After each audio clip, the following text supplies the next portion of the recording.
Gálatas 5, versículo 7. Na minha tradução diz assim: vós corrieis bem. Quem vos impediu de continuardes a obedecer à verdade? Existe uma corrida, mas nesse processo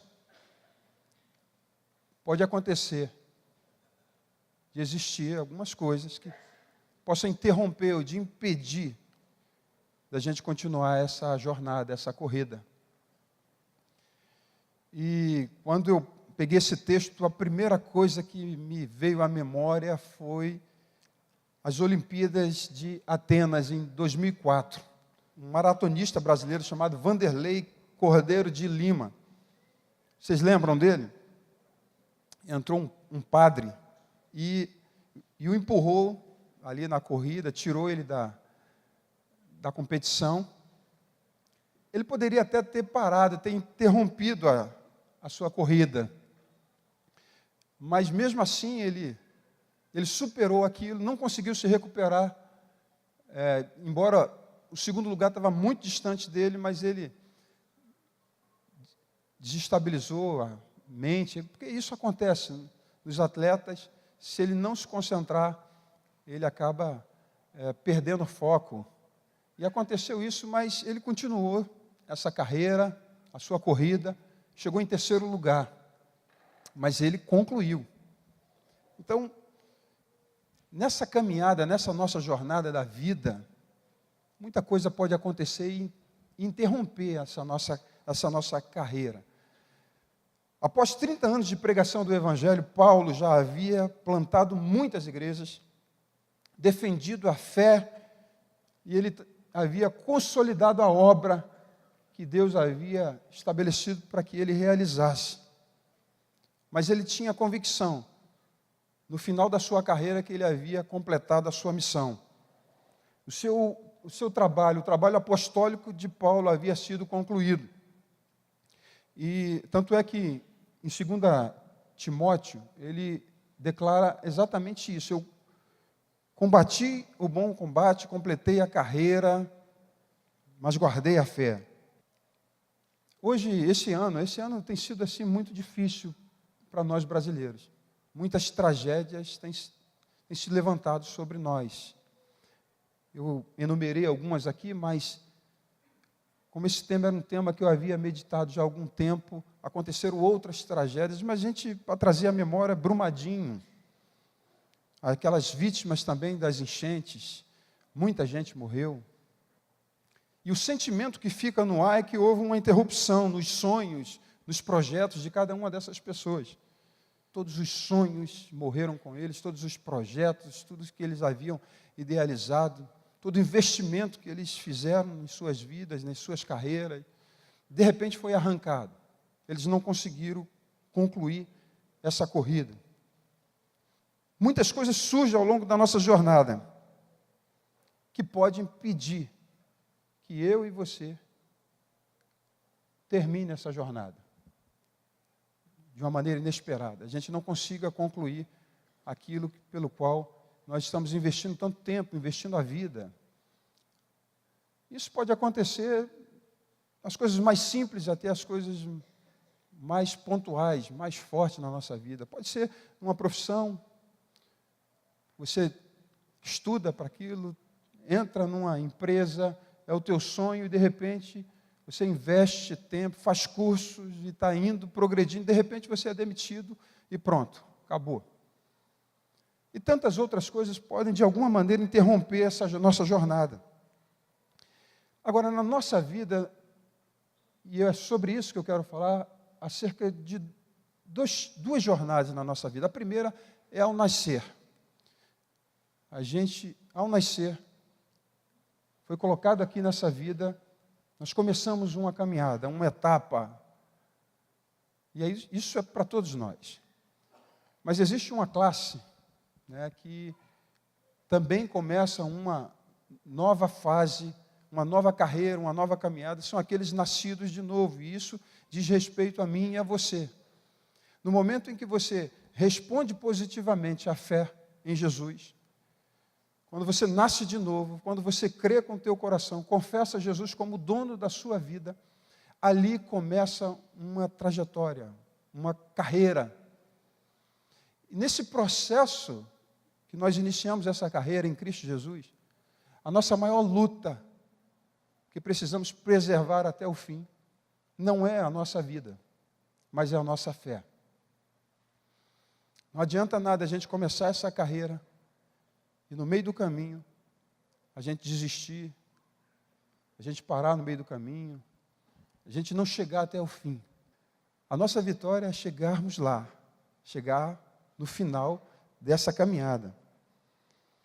E Hebreus fala sobre isso no capítulo 12, fala de alguns pesos que podem impedir, que podem interromper, que podem atrapalhar essa jornada. Ele diz assim: portanto, também nós, visto que temos a rodear-nos tão grande nuvem de testemunha, e ele diz assim, desembaraçando-nos de todo o peso e do pecado que tenazmente nos assedia, corramos com perseverança, diga assim, com perseverança, com perseverança, diga, com perseverança, a carreira que nos está proposta.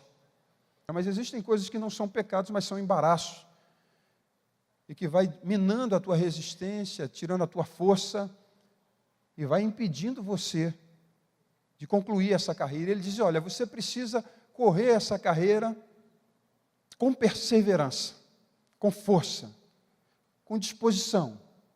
Porque em algum momento você tirar os olhos e olhar para as circunstâncias, isso pode de alguma maneira interromper você, fazer você parar. E ele nos dá a saída aqui, olhando firmemente para o autor e consumador da fé, Jesus, o qual, em troca da alegria que lhe estava proposta, suportou a cruz, não fazendo caso da vergonha, e está assentado à destra do trono de Deus.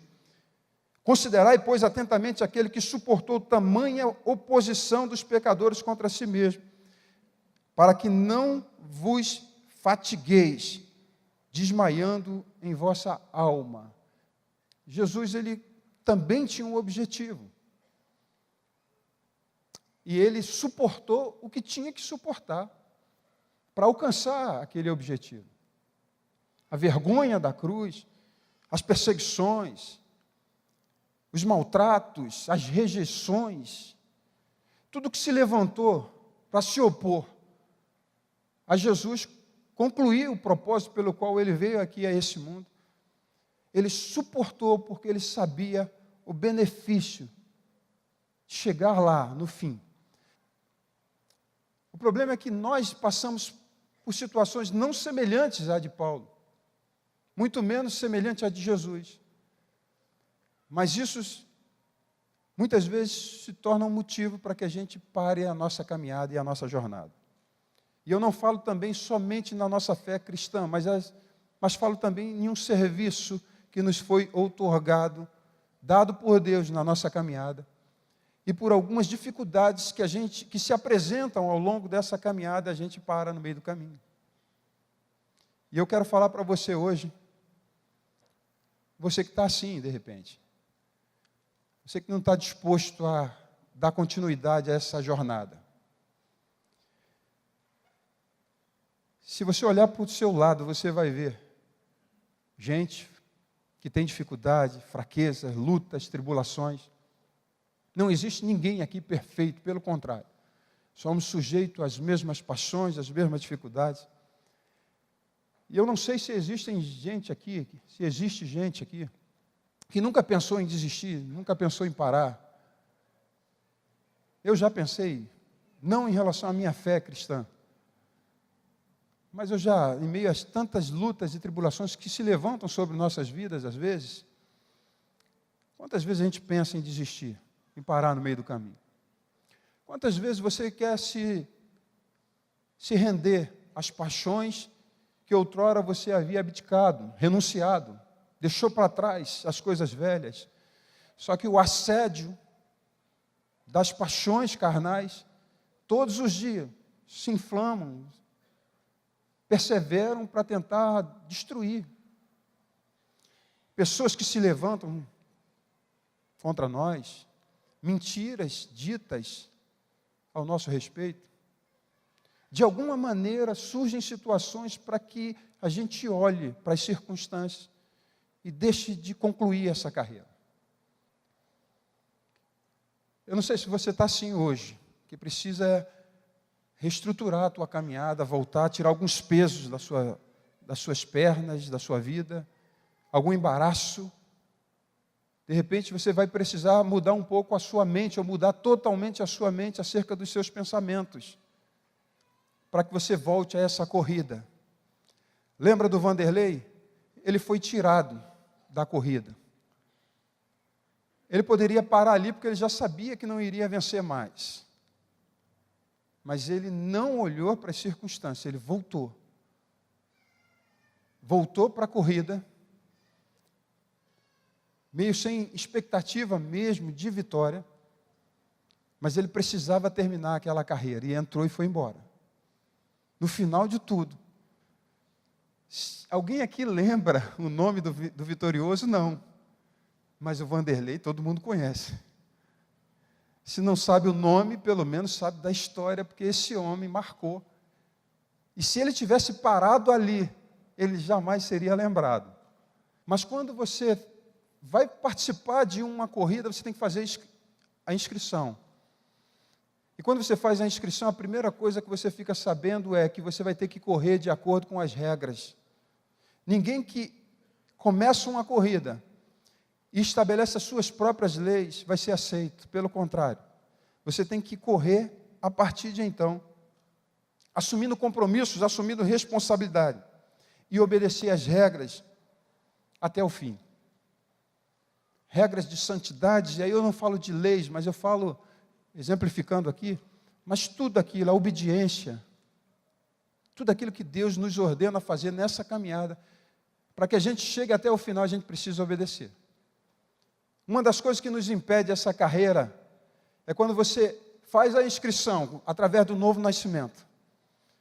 E aí você começa a aprender como uma criança, começa a aprender como correr essa carreira. Só que em determinado momento você começa agora a estabelecer as suas próprias regras para correr a corrida que pertence ao Senhor.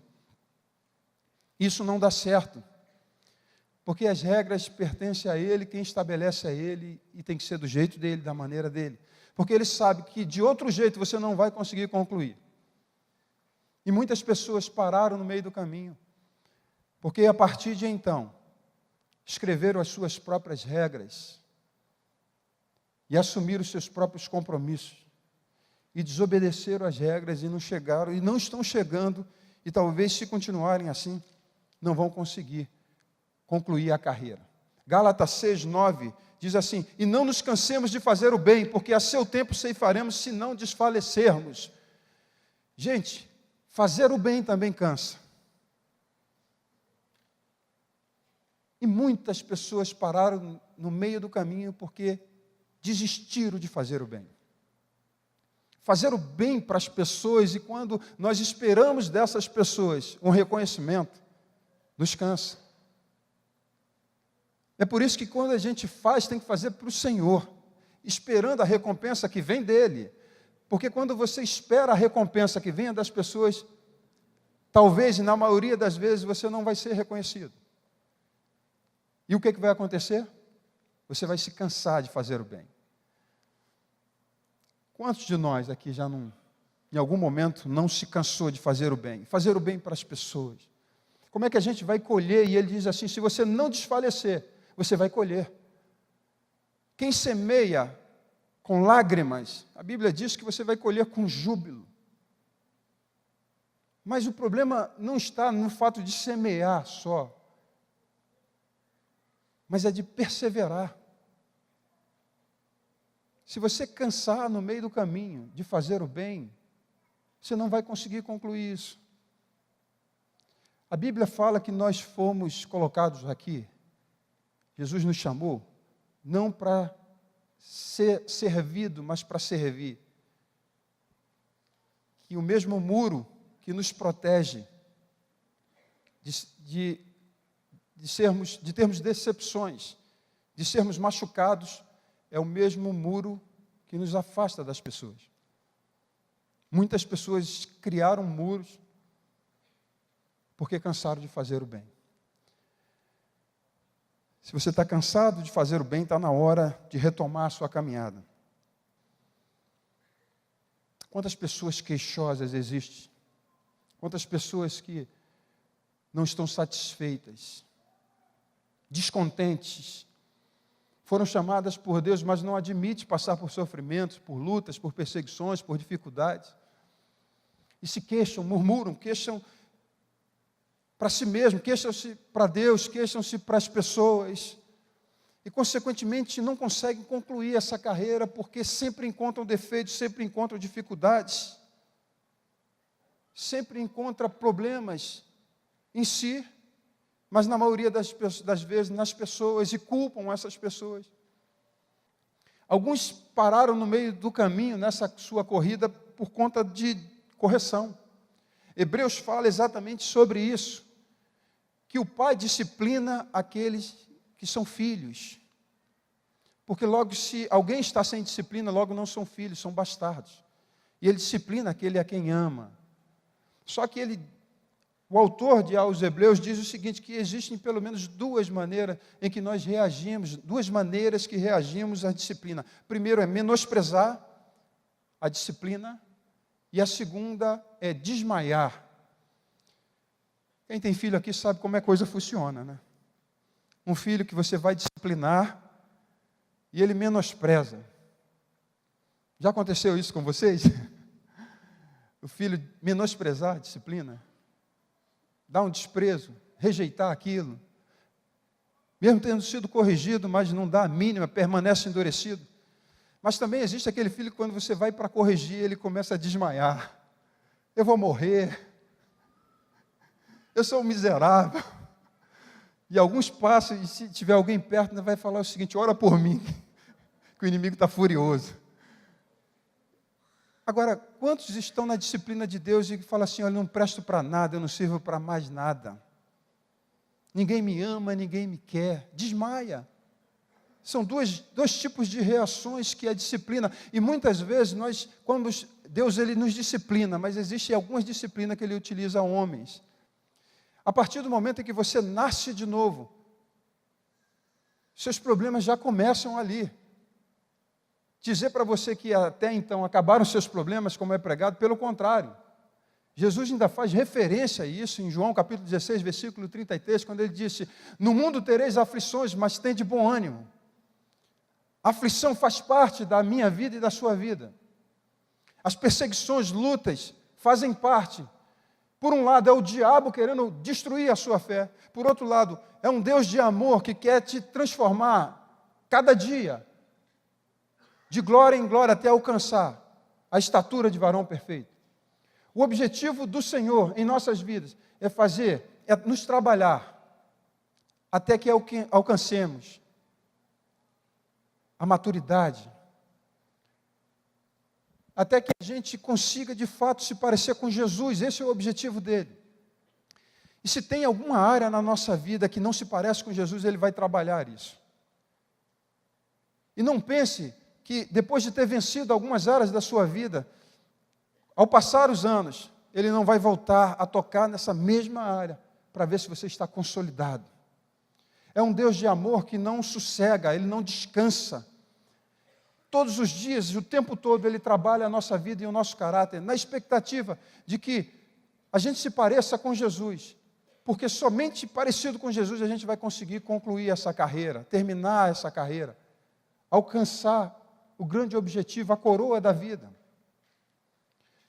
E é por isso que ele não desiste de nós. Quando alguém se levanta contra você, não olha simplesmente a pessoa, porque Deus é o autor de todas as coisas, é o criador de todas as coisas, é o dono de todas as coisas. E se ele permitiu isso na sua vida, é que ele tem um propósito. Ele tem algo a alcançar em você, até para que você seja transformado, mas também para algo que ele precisa realizar através de você. E que se você não estiver com a preparação adequada, você não vai conseguir concluir a obra que ele tem para te dar. A Bíblia diz, em Isaías 53, versículo 5 diz assim: mas ele foi ferido por causa de nossa rebeldia e esmagado por causa de nossos pecados. Escute a continuação. Sofreu o castigo para que fôssemos restaurados. Sofreu o castigo para que fôssemos restaurados. E recebeu açoites para que fôssemos curados. Os danos que Jesus sofreu estava proporcionando para mim e para você cura. O castigo que nos traz a paz estava sobre ele. Ele recebia castigo e eu recebia paz. Ele recebia açoites e eu recebia cura. De repente, o que você está sofrendo vai promover benefício para alguém.